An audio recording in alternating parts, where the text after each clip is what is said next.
Hey Facebook and YouTube, my name is Jeff. I'm the first counselor of the Second Word Ministry, and today we're going to talk about section 131 of the Doctrine and Covenants.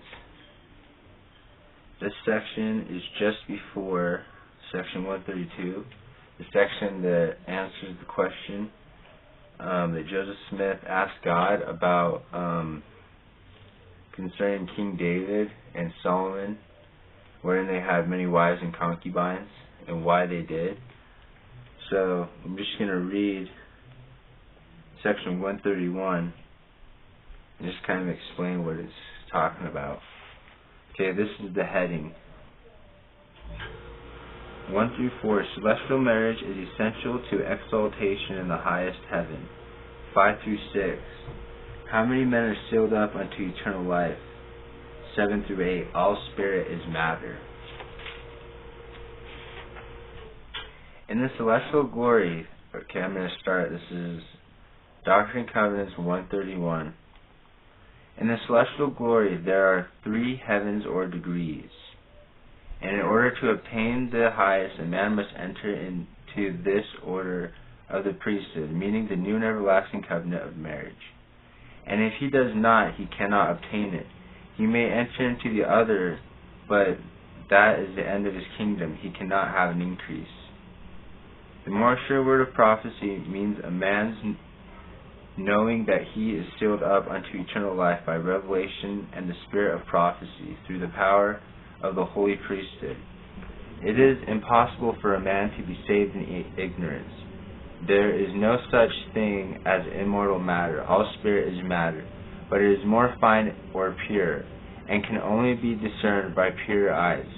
We can only see it. We cannot see it, but when our bodies are purified, we shall see that it is all matter. Okay. So this is talking about celestial marriage. Like it says in verse 1. In the celestial glory there are 3 heavens or degrees. Right here it says, in the celestial glory there are 3 heavens or degrees. So you got the celestial, the terrestrial, and the telestial.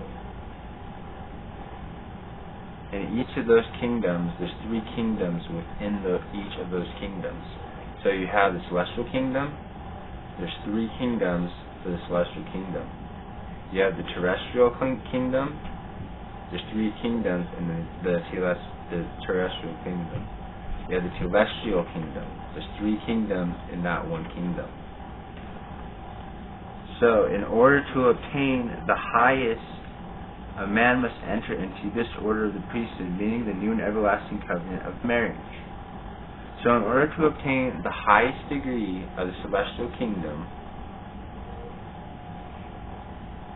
you have to enter into this order of the priesthood, meaning the new and everlasting covenant of marriage. What is the new and everlasting covenant of marriage? It's the celestial order of marriage. The marriage that has to be lived in order to be permitted into the Lord's kingdom, to be permitted into the highest degree of the celestial kingdom. Now we're going to read verse 3. And if he does not, he cannot obtain it.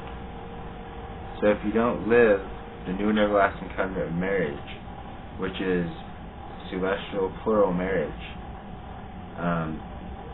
we can't enter into his kingdom.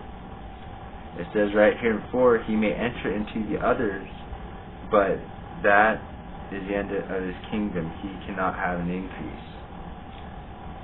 So if you don't live the new and everlasting covenant of marriage, celestial plural marriage, you can't enter the highest degree of the celestial glory. You can only enter the other ones, the celestial and the terrestrial kingdom.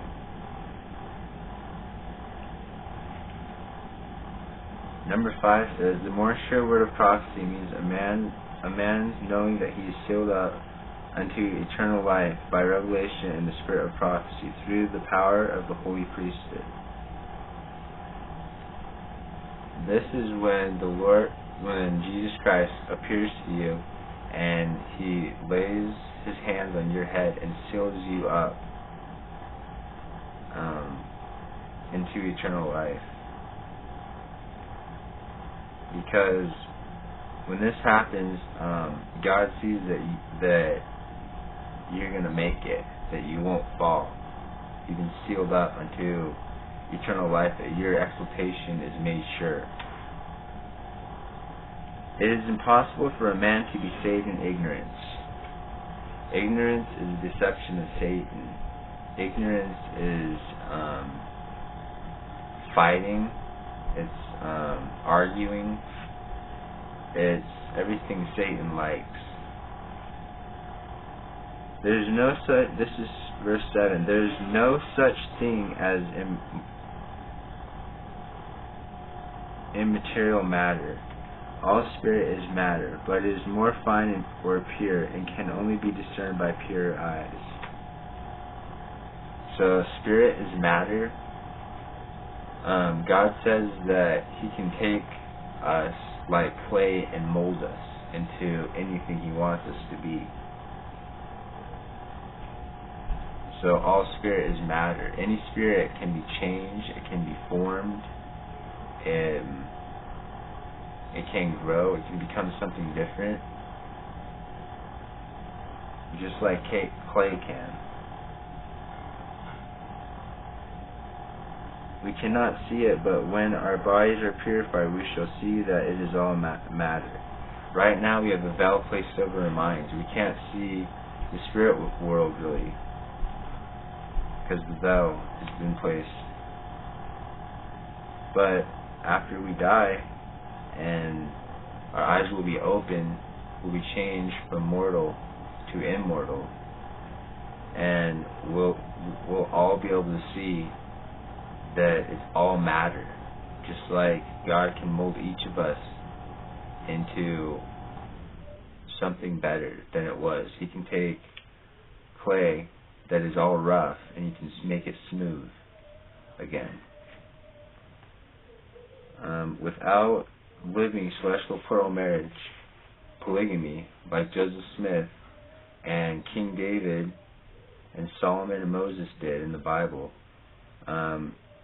you can't obtain the highest degree of the celestial kingdom. The celestial glory is the only glory that offers marriage, celestial marriage. All the other kingdoms don't offer marriage. In the terrestrial kingdom, you're a servant to the celestial beings. In the celestial kingdom, you're